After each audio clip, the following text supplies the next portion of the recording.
This is Yvette Carnell from Your Black World and Breaking Brown blog, and I just wanted to take a little time today because it's Sunday, and it's February the 10th, and as of right now, as far as I know, Chris Dorner has not been captured, has not been killed. There have been some other people in the Los Angeles area, in the California area, and all around Big Bear who've been shot at by the Los Angeles Police Department. But the Negro in question has not been captured. So I wanted to bring in writer Darryl Cox and Charing, who also writes for Madame Noir, and just kind of hash this out, because I've seen on the web today a lot of people, a lot of black people are kind of deifying him in such a way, saying that he's a product of racism, and this is what happens when, this kind of psychic burden that black people carry just goes too far.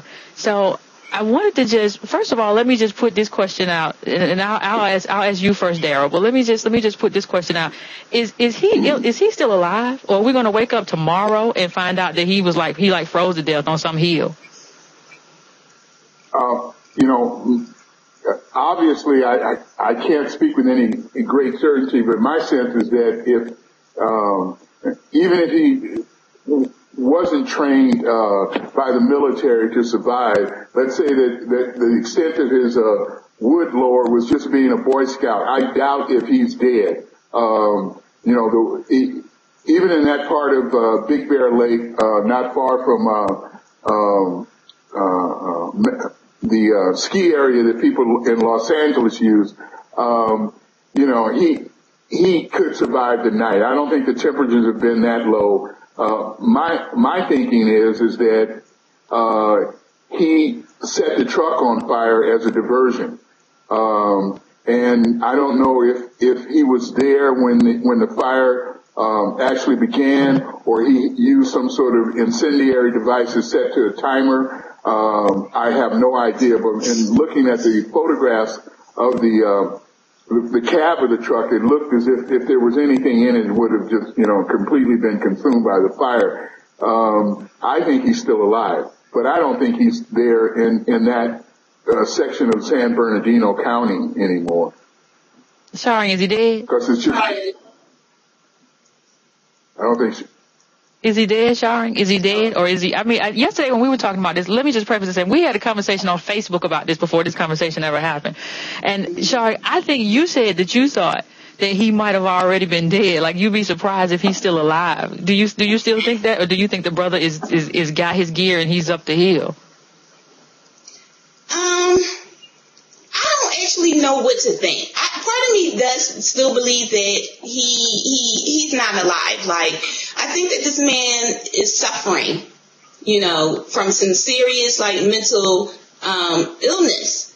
And I just don't see him carrying this through for too long. I feel like if they haven't found him yet, then their odds are that he's not alive, or if he is alive, he's not in California.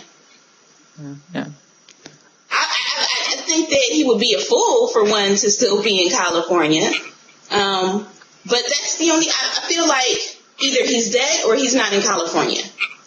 Well, here's the thing. Here's the thing that I've been trying to grapple with. Like, I really don't know where he is or what he's doing, because I can't even wrap my head around the type of survival mentality you would have to kind of run from the cops and face like snow in the hills of Big Bear and all that sort of stuff. But is he really? You said that he may be suffering from some sort of mental illness. Now, that's the question, because some people have said that he's not suffering from mental illness necessarily. He's enraged, but he's not necessarily mentally ill. So has he just made a decision to do this? And by making that decision, does that alone make him mentally ill? Like, once you decide to go over to that next level and just like, no, I'm pissed and I'm not going to go home and tell people, but I'm going to actually kill people. Does that cross the threshold right there to just make you automatically insane, sociopath, psychopath?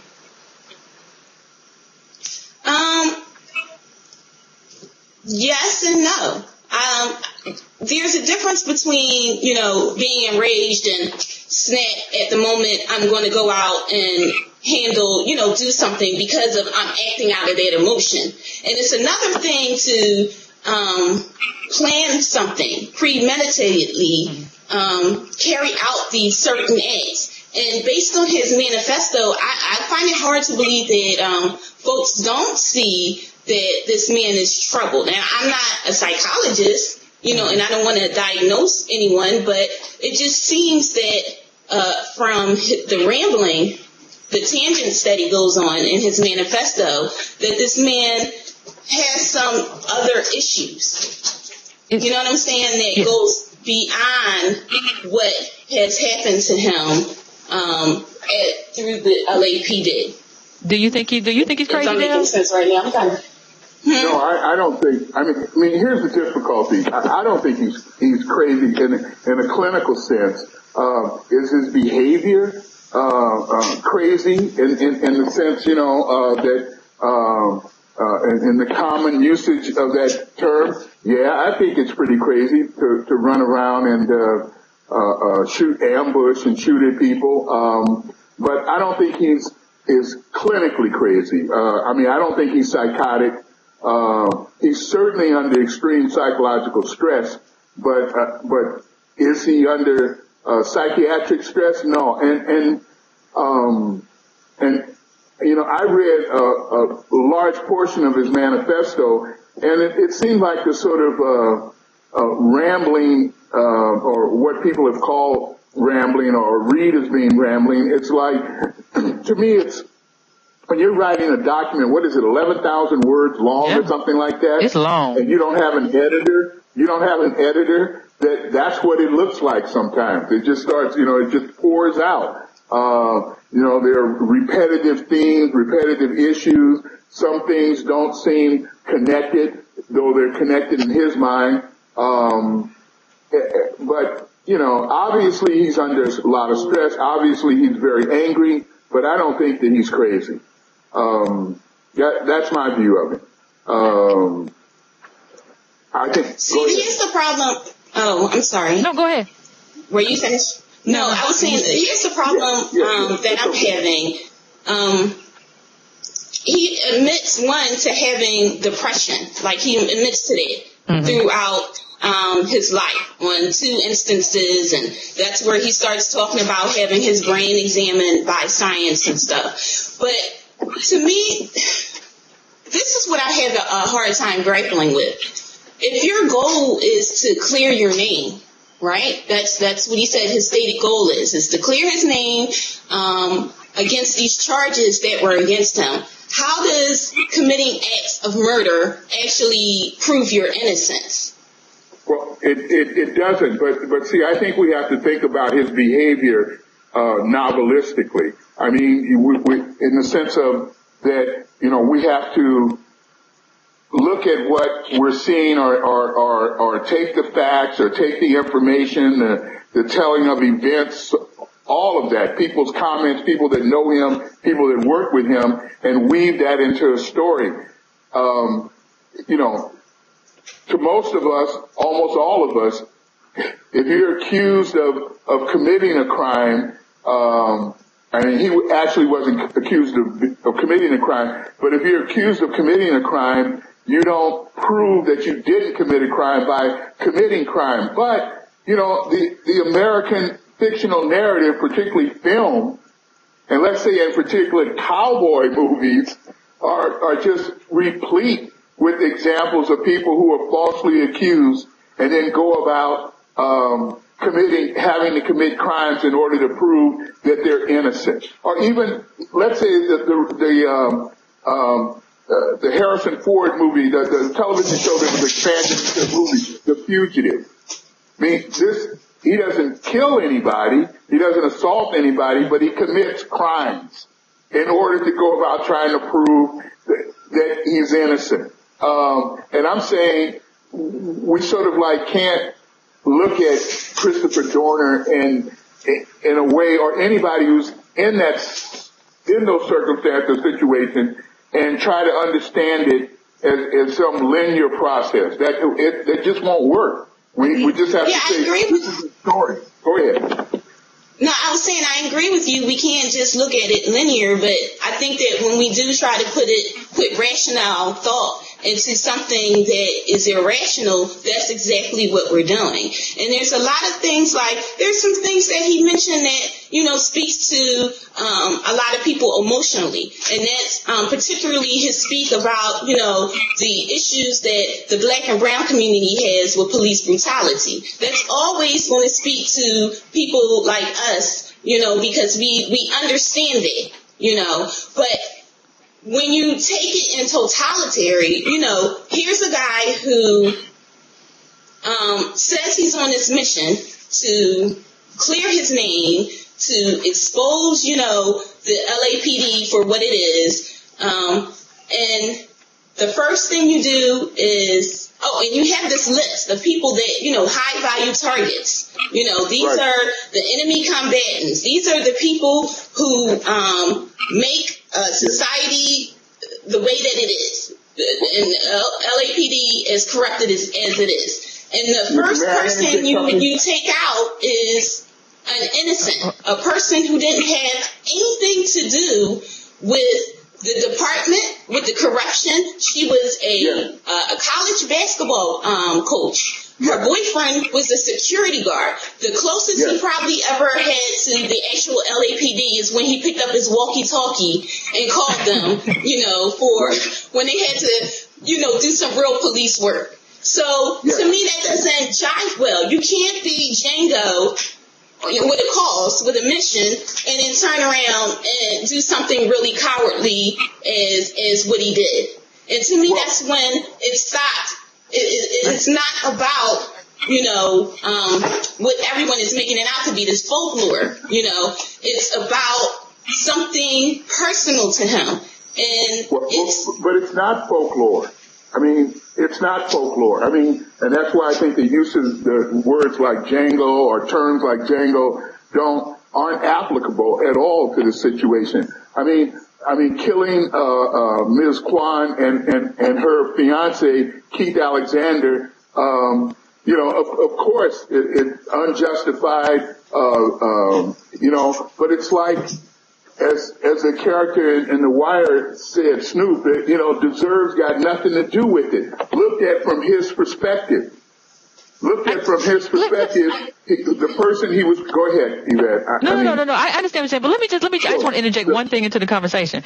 Sure, everybody keeps saying how it keeps pointing out, that he killed these people, and that is not in line with somebody who's trying to clear his name. And I agree with that to a certain point. But I think that one of the things that I think we're missing in this conversation is people tend to fall back on when they're in trouble.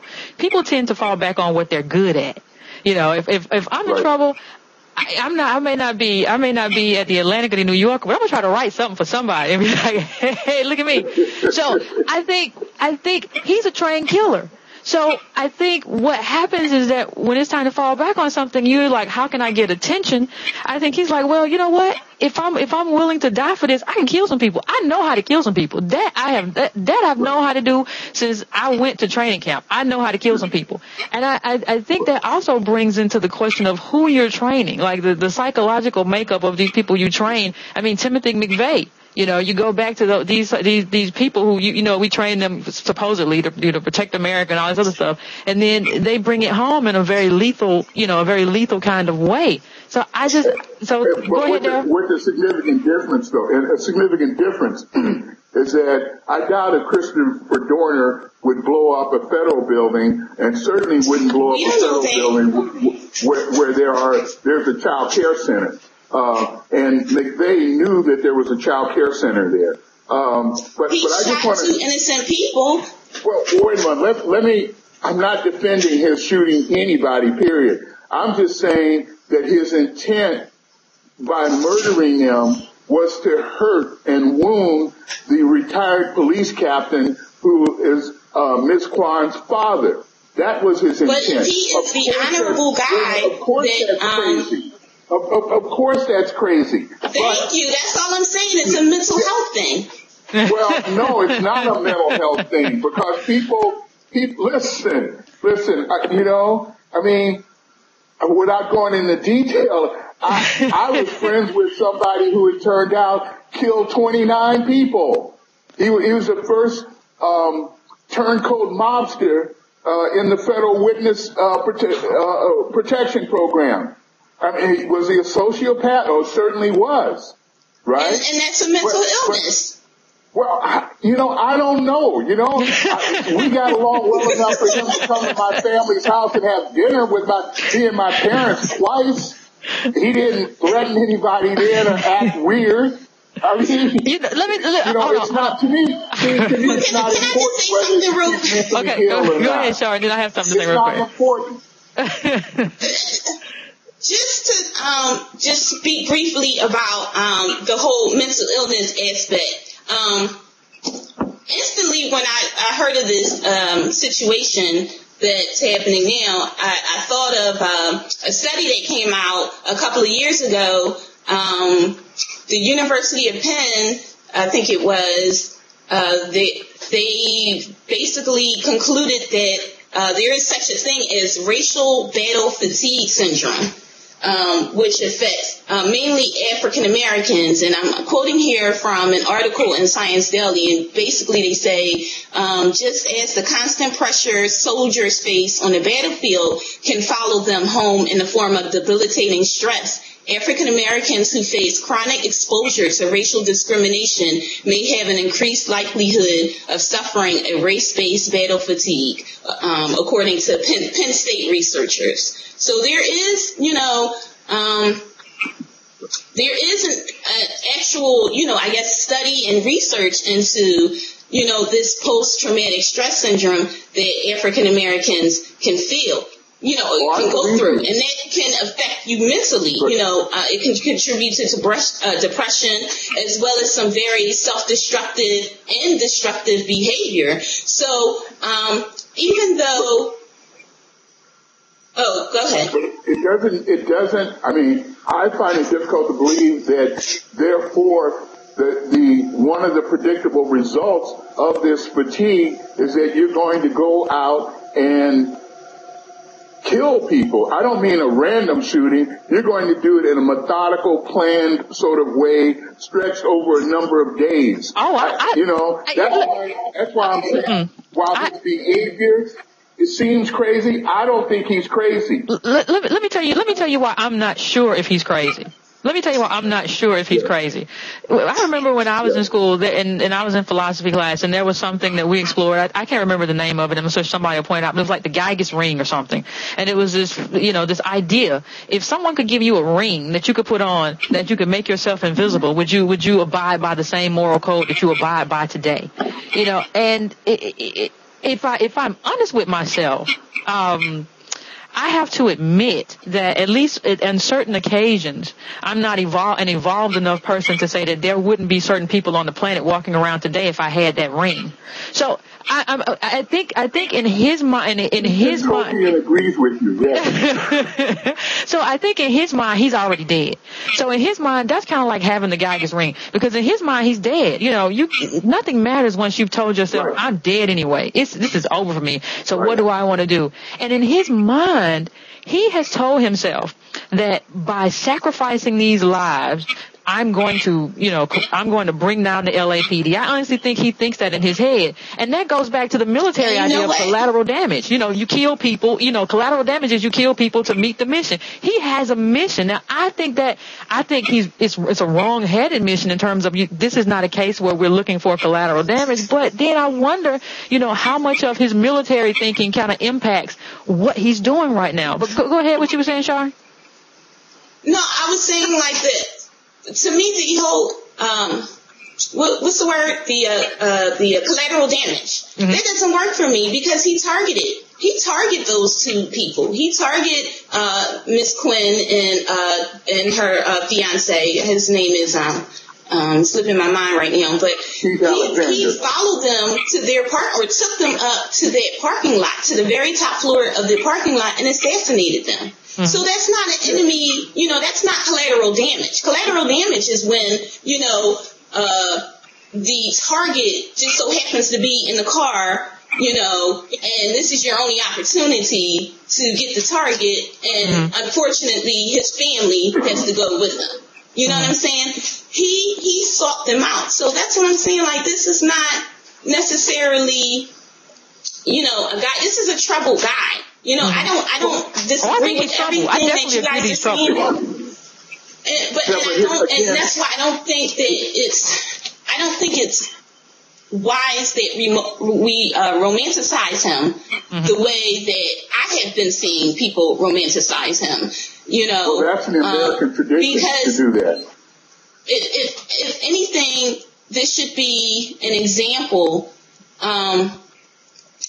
to why we need to take, because it is a mental health thing. Like there have been like you said, Yvette, your example that you gave about the cloak, the invisible cloak, and you said the reason why you wouldn't do it is because we have these constraints in society that keeps us from doing it. Well, why isn't that not keeping him from doing it too? That's true. We still have these constraints in society. So either if he created this world for himself, that's not normal. You know what I'm saying? That's a mental health thing. And so I think that too, we are having a hard time, you know, with the idea of it being a mental health thing because it's such a stigma, you know, in our community. Mental health is such a stigma that instantly if we say that someone has a mental health issue, it means that we're dismissive. And I'm not saying that at all. You know, I'm not saying that in the situation at the LAPD, through the LAPD and through his experiences in life have got him to this point where it caused a mental break, but it's still a mental health issue. And we shouldn't be looking at this as... Let me just let Darryl in. He's chopping at the bit. Let me just let Darryl in right now. Look, and I don't want to, you know, I don't want to keep harping on this, right? And maybe we should move on. But you know, it's like the situation, the horrible event that happened in the elementary school in Connecticut, and people, you know, out of good motivation, good intentions, began talking about mental health services. Okay, I worked for a long time in crisis and mental health services. That kid's mother received $250,000 a year tax-free as part of her alimony settlement, okay, with the kid's father. She had more than enough money to put him into a program that would have provided him with the sort of constraints that were necessary, and she chose not to do that. You know, so it was not indicative that the mental health system, or my point, I'm sorry, is that, you know, if we want to say that, well, you know, it's a mental health problem, then in effect we're also saying that Christopher Dorner is not responsible for his actions. You know, I mean, I was in a mental health center where I was on the part of my team's work was we sat at the front desk and screened people, and I went out to the store to get some things for people. I came back. This was years ago. I came back and realized that something had dropped out of the bag. I went back across the street to get this item. I saw it on the street, and as I leaned down, I looked at the building where I worked at and saw a man going in the building with a rifle. Okay, it turns out that he was coming in to kill his clinical psychologist. Okay, now it turns out that he may have had a tumor. Nonetheless, he's still responsible for his behavior, or he's not. If he's not responsible, if we're saying he's ill, then he's not responsible. I mean, we don't say that people who have cancer or something are responsible. Well, you know, there is a school of thought that wants to do that. But I'm just saying, let's, you know, it's not. I don't find it particularly productive to talk about. There's plenty of people serving prison sentences who have diagnosed schizophrenia and bipolar disorder. For all we know, he could have a personality disorder. He could be an extreme narcissist, you know, an egotist, who's just, you know, doing his own thing. But that's not to say necessarily that we're saying that because he has a mental illness that he is it's not his fault. That's not what I'm saying at all. But here's the problem. Here's the problem that I have. Here's the problem that I have when we discuss mental illness. Every time we discuss mental illness, we usually use it as a tool to distinguish ourselves from others. Okay, this person is different from me. They're special. They have a disease. And I think to a certain extent, if we're all honest with ourselves, to a certain extent, depending on the day and depending on the situation, we're all a little troubled. You know, some more so than others. Some people are more centered than others, you know, depending on what we go through. But I think on any given day, depending on who you are as a person, where you've invested your identity and so on, I think you could find yourself in a situation where you would have some of those thoughts. How centered you are and how troubled you are depends on whether or not you act on those thoughts. You know what I mean? So my question is, I don't really want to call him crazy, because crazy tends to garner up all sorts of other things and tends to make us be like, oh, well, he's just crazy. You know, Jeffrey Dahmer was crazy. You know, these people are just crazy. You know, there's nothing we can do. We can just go pray. I don't think he was crazy. I think he was troubled. And I think that made him, I think that being troubled, he didn't have the tools to deal with being troubled in that way. You know, we all have to be taught how to deal, you know, whether it be racism in America, whether it be misogyny in America, we have to have the tools to deal. So I don't know if he was necessarily crazy. I think he was troubled. I think he had some problems. I think he didn't know how to deal with them. I think they'd been simmering since first grade. And his manifesto, when he said the first time he was called nigger was in the first grade, I was like, that's when the trouble began. And he never really got over it. He never really could work around it. Mm-hmm. So that's my problem with calling him crazy, as opposed to, yeah, he had some problems and he took, you know, he didn't know how to deal with it and he took all the wrong action. So I think that's how I'm trying to weigh it and trying to grapple with it, you know, in my own mind. But I think also at the same time, by ignoring to me, which is obvious mental health issues with a person, you know, doesn't help the situation either. And it doesn't help those who might feel the same way that he does. You know what I'm saying? There are tons of people who are walking around right now and don't know how to deal with this stuff. Mm-hmm. And right now, you know, the conversation around him is no one wants to say, you know, that this guy might be suffering from a mental illness. So instead, we're creating this folklore, you know, one man against an entire corrupt system, you know, who's on the lam out in the woods like man versus wild. You know, it's all this crazy stuff that's going on around. American history is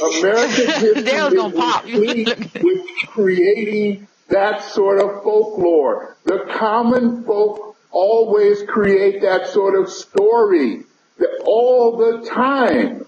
I mean, that's why you have people, and again, I go back to the Western. You have people who were just murderers, right? Who were romanticized, for example, on television or in film. People like John Wesley Harding, Billy the Kid, you know, I mean, these were not very nice people, but yet they become romanticized. And that wonderful film that Clint Eastwood did, what is it, Unforgiven. I mean, look, it's an industry, right? But I'm just saying that I'm much more interested in talking about why the people create these kinds of stories, create these kinds of tales, than about whether or not, you know, this person is actually mentally ill. I'm much more interested in looking at what's going on as in terms of social phenomena. That's my, you know, that's what I find more intriguing as opposed to what his, you know, state of health is. Okay, I agree with you. Like I definitely feel like we should talk about the conversation that's been happening around Dorner, particularly the narrative that the public is painting for him, which I feel like has been shifted over a week. Where, you know, prior to the manifesto, people probably just thought, you know, here it was just some crazy ex-cop who snapped and killed 2 people, to now what has become, you know, the narrative, the lore has taken on more than the reality among, the people who've been following this story. And, the online comments are really interesting to read because he has become sort of like a hero for some people. And to me, that speaks more about the hatred, or maybe hatred is such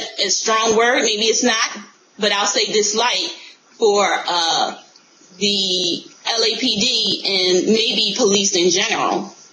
Well, let's be honest about one thing. People would be much more sympathetic towards him if he had just killed cops. Let's be honest. And I'm not condoning anything. So don't send me any hate mail. I don't want any Facebook message. I'm not in the mood.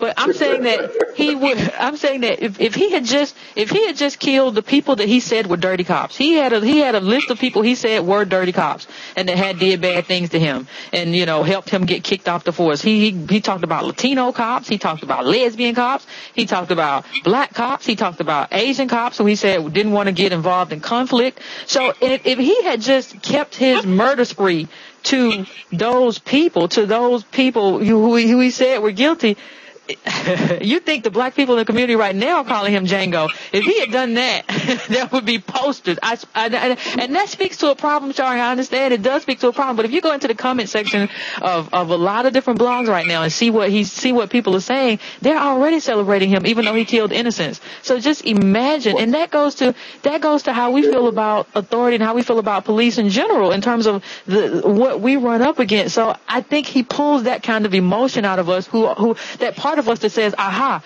we've been telling you for years that these cops are dirty, and I don't think that makes us bad. I agree with that.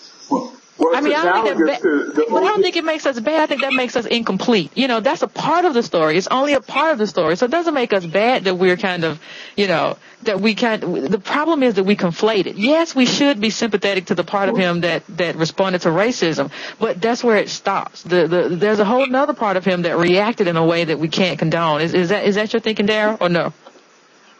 Well, no. I agree with you completely. To me, it's somewhat analogous to the O.J. Simpson situation. As far as I was concerned, O.J. Simpson was guilty, and I had decided that when that chase took place on the Santa Monica Freeway. I said, O.J.'s guilty.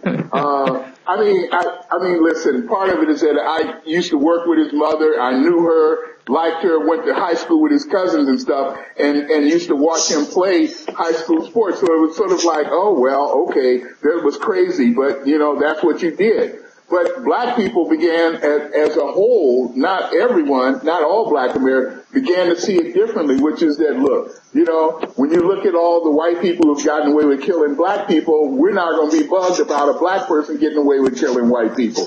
Crazy, but that's what is, has been created here in America. And how do we deal with that dynamic? I'm not sure. I don't know how we deal with that. But, yeah, I agree with you, Yvette. That's, I think that people do, part of it has to do with racism, but part of it has to do with the American character, that we invest certain kinds of people with these mythic qualities. But I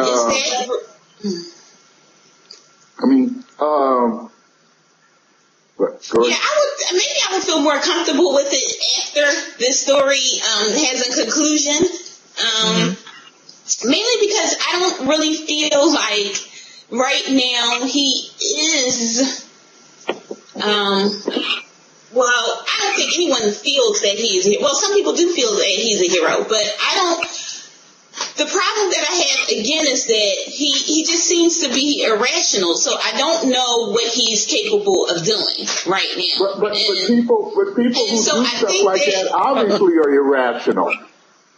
Well, Charing made a point. Charing made a point earlier that I want to bring up in terms of, you said, Charing, in our conversation previously, and I think you're right about this, that you would like to hear from the family, and I think that's kind of where I am too. He said in his manifesto that he also he's been estranged from his mom or sister or something like that, and I want to hear from them. Like, if anybody knows whether or not you have had a history of severe mental problems, psychological problems that would drive you to this, racism notwithstanding, or some people say the racism exacerbated whatever problems he had.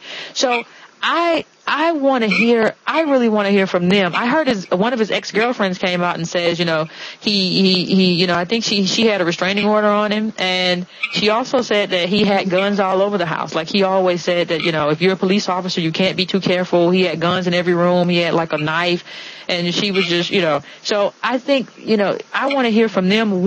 Number one, I want to hear from them. Number two, I think you have to look at how he invested so much of who he is into being a police officer or being in the Navy. Like, that, to him, that was his total identity. Like, I'm a Navy guy. I'm a police officer.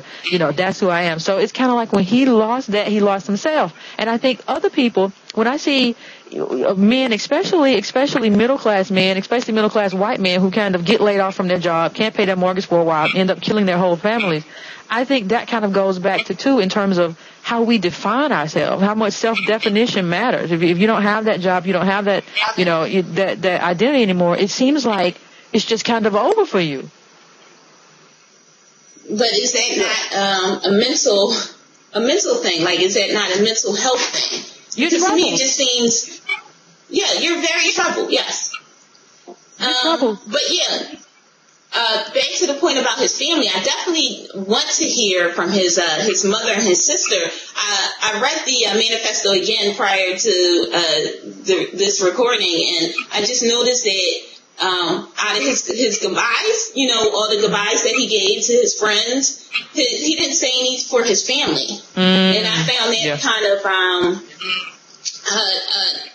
odd in the sense that. You blame the LAPD for the stress that it caused on the relationship with your family, but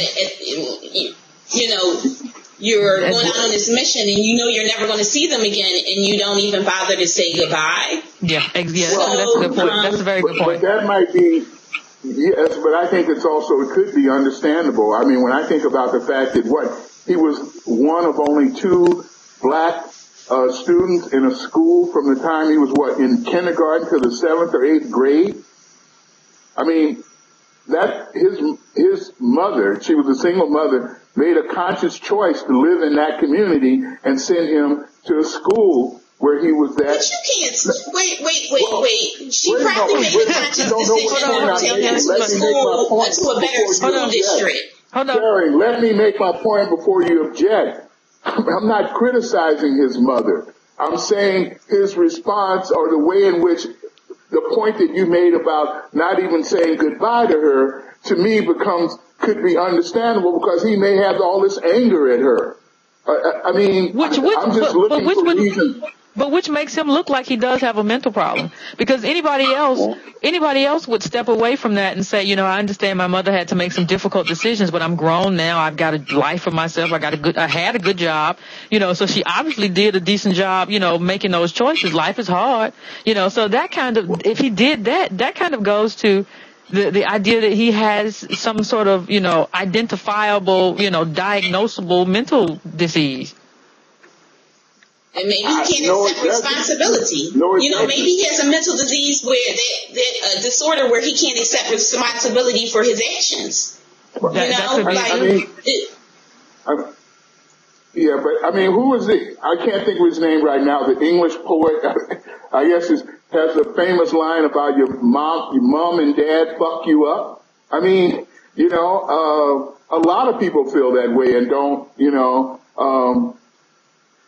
and people come to find some level of comfort with things that their relationship with their parents or other guardians or whatever. The fact that he didn't say anything about his mother, to me, is like indicative of some sort of estrangement. And I was just thinking that maybe, he's angry about that. That doesn't, I don't think he's going to kill his mother.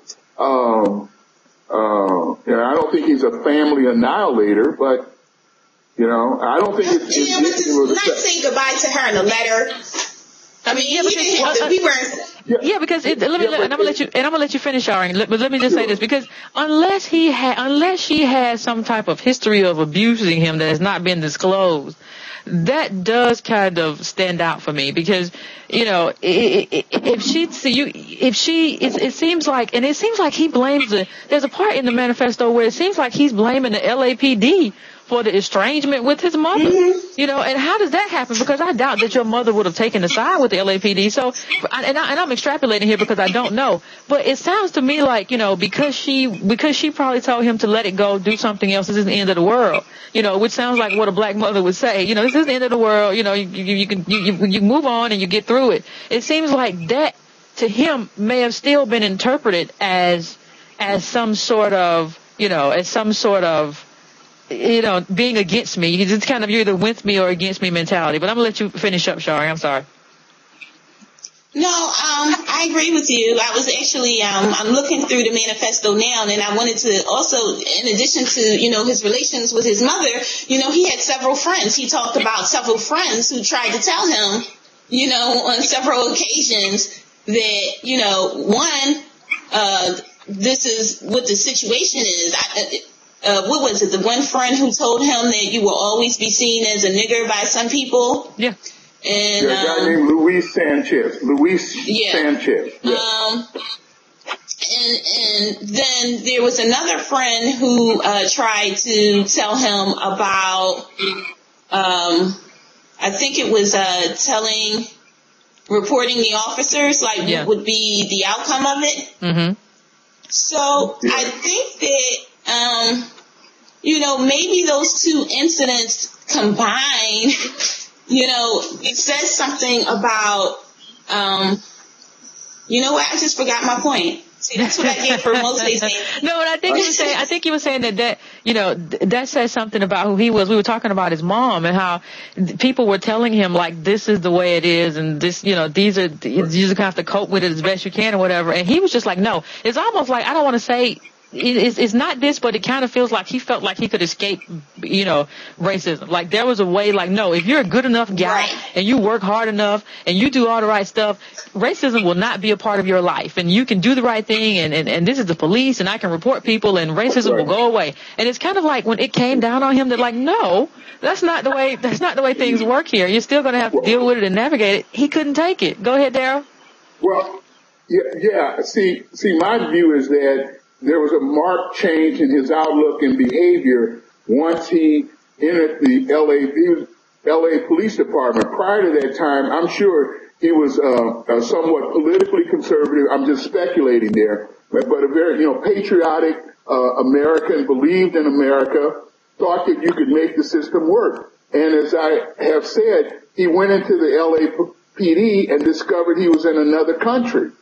Okay, and that's not the America that he dreamt of. That's not the America that he wanted to die for, or that's not the America that he looked up to. And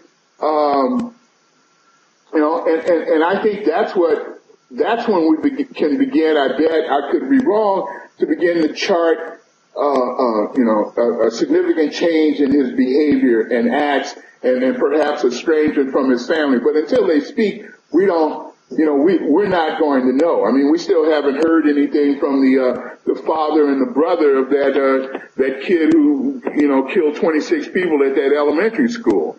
So, you know, I don't know when they're going to speak out, when his mother and his sister are going to talk at all. Yeah. And we don't, you know, I mean, we don't know what went on there, but I'm just saying, you know, look, you know, you two know, particularly as women, you know, I've known women who's been sexually assaulted and were told by a parent, well, you know, if you weren't dressed that way, that wouldn't have happened. I mean, parents do bizarre things and say bizarre things to their kids. So to me, it's not far-fetched whether he's right or wrong. Yeah, his mother was struggling. I don't mean struggling in the sense of maybe she wasn't struggling financially, but she was trying to make a better life for him. And maybe as he grew up, he said, you know what, that wasn't right. I shouldn't have been the only black kid or one of two black children in that school for, 7 or 8 years. We don't know. I'm not offering that as an excuse. Again, I'm just trying to knit together a story for him. None of that still to me. No, I was just saying none of that still to me justifies, No, none of it does. It really doesn't. Like, when you really start to think about it, he got fired from the police department back in 2009. Mm-hmm. Right. And decided this month, 2013 of February, to go on this mission to clear his name. So, yeah, but there was an appeal process. The first people that you target are not even the people who, to me, I don't know. Since we are talking about movies a lot today, I know from my movie experience that, when these characters go off to clear their names, they actually go to the people who defame them in some way, torture them, get the evidence on tape, and deal with it that way. But he just went to the left and decided to target people that didn't have anything to do with his name. Like, even the officers that he shot. He shot two officers. Let her finish there. Let her finish real quick. Let her finish. He shot two. That's okay. No, he shot two officers that were at a red light. They just happened to pull up to the red light, and he just opened fire on them. They weren't after him. This wasn't the shootout. He shot one officer in the shootout, and he shot the other two officers after the shootout. They just happened to be at the red light in the corner, and he shot them. He didn't, unless we know that they're connected to the case, I don't see why he would just target any particular officer. In addition to targeting those two innocent people. But hold on, I'm gonna let you get your word. Yeah, that's true. But here's the thing. I'm gonna get your word in there. But let me just go back to the military mindset.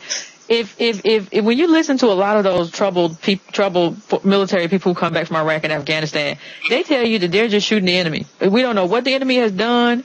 We don't know. We are shooting the Iraqi, terrorists. That's what we're doing. So I think in his mind, LAPD is the enemy. And I think in his mind, I'm going to shoot anybody. I'm going to hurt anybody. You know how we're talking about movies. You know how mobsters go and take the family of the people, and they be like, we're going to kill your mama and we're going to kill your kid, and we're going to send you the video. Even in 24, you saw that kind of thing. I think in his mind, he's just trying to fight the enemy, the LAPD, and inflict as much pain as he can inflict on the people who inflicted pain on him. And I don't think he cares how he does it. Right. What'd you say? Right. No, I agree with you, Yvette, completely. That's why he killed them. I'm certainly not, I don't think anyone's saying that it was okay for him to do it. But that's why he did it, because he wanted to make her father suffer. And there's nothing worse than losing your child that way. Nothing. And that's crazy. I don't care. You know who do that stuff? Crazy people. I don't care if they're in the Army. I don't care if the U.S. government is teaching them to do that. The U.S. government is crazy, and they're crazy too. Anyone who does that is a crazy person.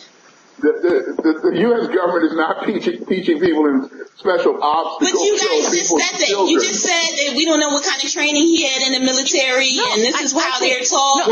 No, I'm talking about how he's framing it. This is how he's framing it in his own mind. Now, I'm not saying that's necessarily right, but he's framing it in the same way that people frame it in the movies that we see. They frame it the same way. Like that's part of our culture, to frame it that way and be like, you know what? I've been wronged. I'm gonna go kill the people who wronged me. I'm gonna go kill their family. Those are famous mob lines from movie that we see. And I think he has taken that, kind of mixed it into a hybrid with his military training and been like, I'm going to be the guy I see doing that stuff on the silver screen. That's what I'm about to go do. I'm not saying it's right. I'm just saying I'm going to make you suffer. Yes. Yeah, I think that's all he's doing. He said, you made me suffer, and now I'm going to make you suffer in the same way. Now, we know that's not true. Don't you think that's kind of weird that, well, I was saying that, you're going to make someone suffer this much over a lost job. That's what we're really talking about. I don't care how much of it that's not what, his identity. Hold on 1 second there, but that's not what he's talking about. He's not talking about a lost job. In his mind, he lost his job over racism, brutality. In his mind, it's much bigger than his job. In his mind, he's a harbinger of goodness because he lost his job over protecting a mentally ill person. So in his mind, I lost my job over protecting this mentally ill person. I have seen what the LAPD does. I tried to stop it, and since I couldn't stop it, I'm going to protect the city of Los Angeles by He's not trying to protect the city of, okay. I think he is. In his own mind, he is. I think in his mind. But I get what you guys are saying about in his own mind, but I'm saying get out of his mind for a second and let's look at this objectively. I'm not in his mind. This man is not rational. Oh no, I don't think. But hold on, I don't think he's protecting the city of Los Angeles, but I don't discount that there, even though this is an awful thing and the family of the people who've been killed and hurt, there's no coming back from that.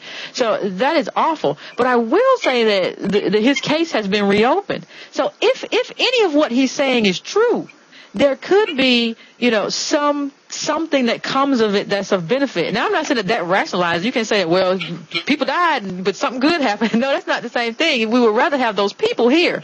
But I think in his mind, if he's somewhere now still alive, he's thinking to himself, you see, they're reopening it and they're going to find out that, LAPD is corrupt and it's going to really change some things. So in his mind, like for us, that's overkill. Like for us, it's like when you get out of his mind, you're like, that's too much. You went too far. You went too far. And you wish somebody had been close to him to be like, you went too far. You're going too far.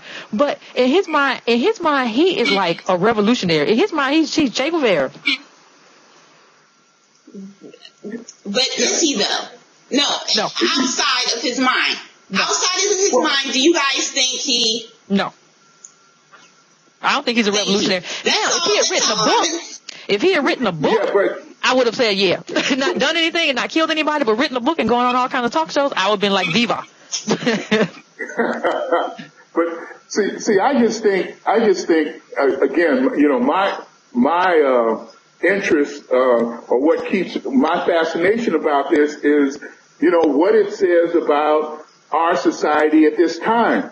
And it's, you can't draw any hard and fast conclusions about, our society as a result. So, but, obviously, the easy ones are like, well, violence, even racism. But that's my interest. I don't know whether he's crazy or not. We'll never know whether he's crazy or not, even if he's captured, tried, and eventually incarcerated, or spends 52 years on death row in California. Huh? Sorry? He's not going to get tried or incarcerated. He's going to get killed. Yeah, I don't know. Actually, given the fact that the LAPD did shoot two people two of whom were working, delivering newspapers and were Asian and they Americans, were old. And they were old. They were like 70. And they were like a block away when they shot at them. Tells me that they're trying to, they wanted to kill him. But, again, I don't think it much matters whether or not his behavior is rational or not. I really don't. I really don't think it's rational. I think that we're, that's one of the things that I think in this world at this time we're overly concerned about. It's like, this is probably unfair, but to me it really doesn't matter whether the Nazis were irrational or crazy. I'm concerned about their behavior and their actions. And that's the same way I feel about him. I don't know whether he's crazy. Go ahead. Sorry. I'm not good. I don't think the Nazis were crazy. I'm gonna let Charing jump in there too, but I don't think the Nazis were crazy. I think we use crazy too much as to dismiss people and be like, well, he's crazy. Crazy means I don't have to think about it anymore. I think you still need to think about it. But go on, Charing. I know you're about to make a point. No, I was just going to say, at times it does matter what somebody's motivation, whether it was rational or irrational, because rational is normal. It's what we normalize. And to me, when we sit here and try to give cause And I'm not saying that's what we're doing. I'm just saying from what I've read and heard around this case, you know, when we try to give what he does cause, it kind of does, you know, normalize what he did, what he's done so far, and what he might do. He's not been captured yet. That's another thing. That's a huge thing. And to me, that's really kind of, you know, we don't know what he's capable of doing next, and we don't know how many people he can decide is a collateral damage to get to his target, his high-value target. So that's kind of dangerous. Even though he says he's not targeting civilians, in a way he is targeting civilians if he's allowing himself to have collateral damage. We live in a country right now where the person who is being vetted publicly for the job of being the director of the CIA, right, has written a manual in which he asserts that the President of the United States of a democratic republic, the president is just a citizen like us. We're not in the military, so he's not our commander-in-chief, has the right to kill American citizens without charge or trial. Do I believe that the president is like Christopher Dorner? No. But we live in a world right now where people who are supposedly rational are making all kinds of policies, making all kinds of claims and assertions, and we're saying, and they're treated as if they're rational, when in fact that's crazy. It's crazy for an elected official, and let me just say this and I'll stop. It's crazy to me, as a citizen of this country, for any elected official to claim that he or she has the right to kill Americans, or anybody in the world for that matter, but certainly American citizens, without charge or trial. Is that rational? I agree with you 100%, but that proves my point, you know, to a T. Like, the reason why that gets treated as rational is because people try to normalize it. You know, the politicians are trying to normalize it. You know, the pundits are trying to normalize that there's a reason why we have to do these drone attacks in faraway places and even in our own lands, you know, among our own people. But we don't stop calling it irrational. You know, just because they try to normalize it, we call it for what it is. It's crazy and it's irrational. But not one person who you're ever going to see on the Sunday morning talking head shows is ever going to say that this behavior is irrational, because the people like you or Yvette who would say it's irrational and it's crazy are not given that platform. So it's not just, you know, there is, you know, we'll be given a platform if we want to say that Christopher Dorner is crazy. You know, we'll be given a platform for that, but we're not going to be given a platform if we want to talk about the fact that Christopher Dorner and a lot of other people who we presume are supposed to not be crazy are in fact proposing things that are crazy and dangerous. I agree with you there too, but it doesn't change the fact that whether I got a platform or not, I'm going to say that those politicians who are calling for drone attacks are crazy and irrational, as well as Christopher Dorner. They all can go to the crazy bin hand in hand together. The philosopher Kenneth Burke said, acts are commensurate with the scene. Yeah, it's all part of. I don't know what that means. It's all part of what? It's part of this. It's all part. And people don't want it. People say, "Oh, he needs to take responsibility." No, it's all kind of part of this. And I know you may acts commiserate with the scene because it's part of this kind of American patchwork. You know, I don't even care whether you're looking at a crack dealer or whether you're looking at Dorner or whether you're looking at drones. You know, the thought is, you know, if I want to exact revenge or if I have something that I want. People who get in the way, you know, or people not only who get in the way, but if you know, there's what was a rap song, you know, but there are 2 or 3 of them where it just says, you know, I'll bring it to your mom. You know, 50 Cent says that in one song, Lil Wayne says that in one song. It's in mob movies. Everything is like, well, I still know where your mom's is. I still know where your kid, you know, so I understand that that's something that you know, as a human being, you shouldn't want to inflict pain. But I also understand that we live in a country where people readily and willingly and very easily inflict pain on one another. So it's kind of become this American thing to just, you know, whatever happens, happens. You know, survival of the fittest. If you're not as fit as me, or if I catch you slipping, then, you know, and if I can't catch you, if you move out the hood, your mom's still here. That's unfortunate for you. And I think that was the 50 Cent line from way back when. I mean, I remember because it was a very chilling line, because it wasn't like 50 Cent now who's 50 Cent and doing all this stuff. It was like 50 Cent then, like, wow. You know, and none of that stuff has ever struck me as like poetry, in terms of that being the poetry of, he's not really gonna come for your mama. That's an allegory. No, it's just, no, he gonna come here. You know, that's part of the scene. So for me, I think I kind of understand that he's closer to that scene too, because he's military, and there's no mistaking the suicide rates among military people.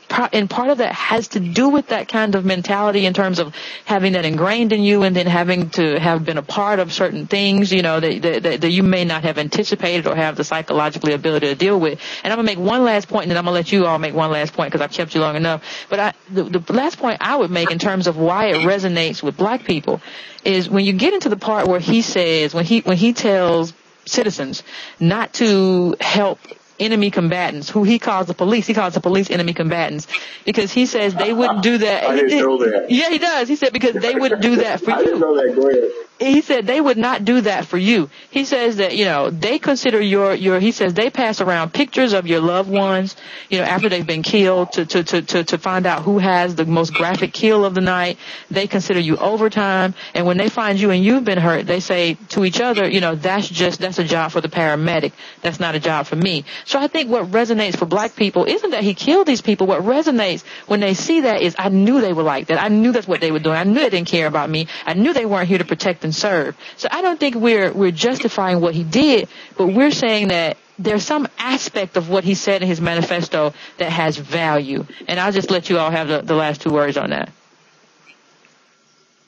Well, I definitely agree. I definitely agree that there is not, for me, a lot of empathy and sympathy for the LAPD and its long history of police brutality. At the same token, though, I just really feel like we're doing ourselves a disservice to make this guy into a folklore and romanticize him the way that we have, without thinking clearly about the lives that he took and why he's ultimately doing it. It may not be for, you know, even though he speaks to something that's very personal to us, you know, emotionally personal to us, who's to say that's what his main motivation is? It seems to be he's more upset about losing his identity, as opposed to, you know, the racism that's going on. You know, it's something that was taken away from him personally, not necessarily what's been going on for dozens of years here in America, particularly, you know, with the history of the LAPD. I find it hard to believe that he's shocked by the racism. And if he is shocked by the racism, it's because he's been probably intentionally, you know, overlooking it when it happened to someone else. And only became radical when it started occurring to him. And so I don't want people to get so caught up on it and just look at the situation for what it is. This is what happened to a troubled man. This man is really troubled. It's very complicated. There are racial elements in there. There are some other elements. There's possibly some mental health elements in there. But let it be a lesson as opposed to some sort of romantic story that we carry on for generations. Because, again, we don't know how this is going to end. And for all we know, we don't know who he'll classify next as collateral damage. That's true. Darryl, you have any last words for us? Yeah, just try to make it very quick, probably won't. But anyway, Charing, I really do need to respond to that last part about that Christopher Dorner overlooked racism, and I'm not responding to it in a speculative way, but I heard comments made by people who went to college with him, and they were played with him on the football team, and they said that he always talked about racism. That he always, I don't mean that he always talked about it in the sense of nonstop, but he never shied away from the subject. But that he was a nice person, and was easy to get along with. So I don't think he ever overlooked it at all. I share your concern about, blowing him up into some sort of mythic hero. I don't know if that's going to happen. Cause certainly, I don't know how long did OJ last as a mythic hero. But who would beat the system. But I do think that outlook is part of the American tapestry. It's part of American history. And it's unavoidable. At this point, Dorner also occupies that role of being the elusive trickster, the person who's hiding. We don't know where he is, and that's, so that has an appeal to probably in terms of racial memory to African Americans. But again, or as part of folklore. But I think that it's important that we look at the context in which these events are taking place. We live in a country where there's 9 guns for every 10 people, which means there's 300 million guns in this country, and that's not counting what the military and the police departments have. So we are heavily armed. We are prone to commit violence. We are way ahead of the rest of the world in terms of deaths by homicide, and particularly homicides that take place as a result of shootings. Again, that's not an excuse for him shooting anybody, period, even a member of the LAPD.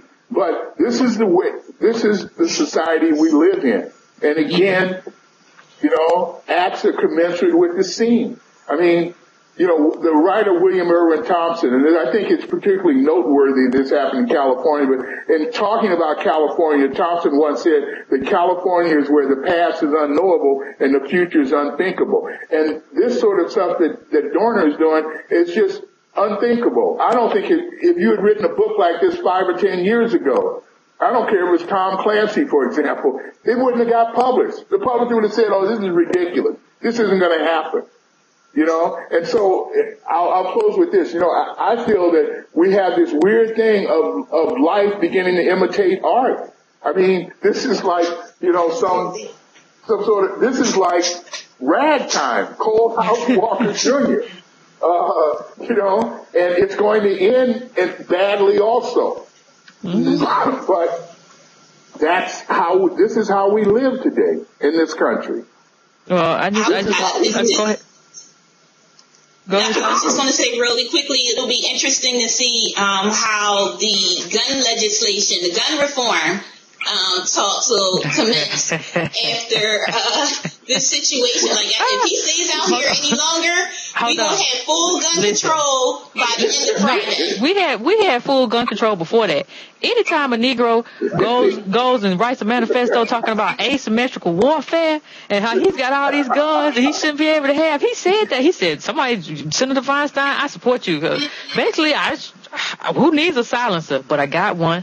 So, I mean, he did that. He got us gun control. I mean, when they see that, like, I don't think anybody ever anticipated that the person who would be causing havoc, when you think of homegrown terrorists or people who cause terror, and strike terror into the hearts of people usually think, in this country, people usually think, Arab Americans or white Americans. you had the KKK terrorists, and then people think about 9/11 terrorists. So I think people don't usually think of a black guy in the woods, survivalists, doomsdayers, preppers, and things like that.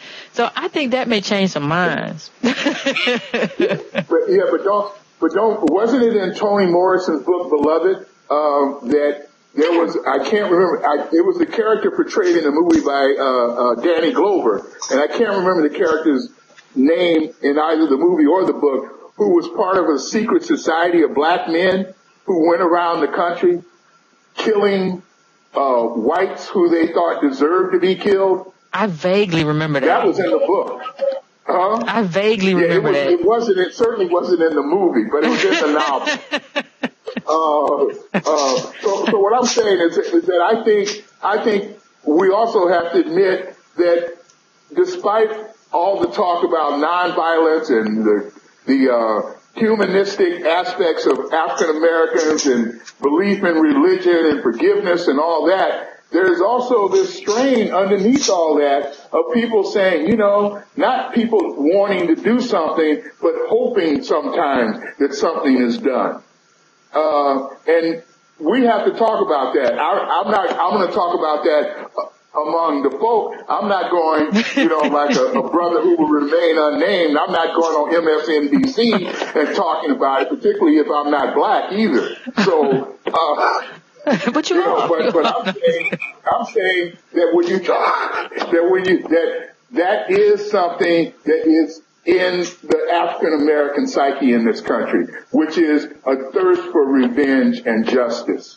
Yeah, I tend to agree. I think Malcolm X said it best when he gave a speech, and I'm paraphrasing, but he said, if someone does something to you, you don't turn the other cheek. If somebody hits you, you should try your best to kill them.